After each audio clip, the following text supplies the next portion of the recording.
تقرا الادبيات اللي قبل كده دي كلها، عشان لما تيجي تقول انا هقدم حاجه جديده فتبقى فعلا هي جديده.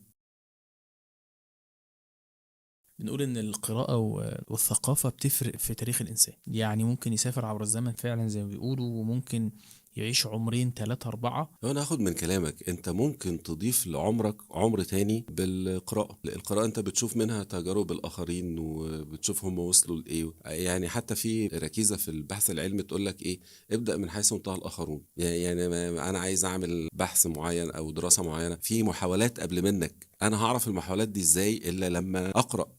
ولذلك اساسي في البحث العلمي تقرا الادبيات اللي قبل كده دي كلها، عشان لما تيجي تقول انا هقدم حاجه جديده فتبقى فعلا هي جديدة. ولازم تثبت ان اللي انت بتقوله ده هو فعلا مختلف عن اللي جديد فات عشان مش جديد. بنعيد ما الكلام ده ما تاني. بنعيدش الكلام. او انا دايما أنا انصح ولادي وانصح الطلبة وكل الناس اللي احبهم يعني بموضوع القراءة ده، اقرا وتثقف ده كان لها دور كبير في حياة مصطلح. جدا، واقرا في كل حاجة.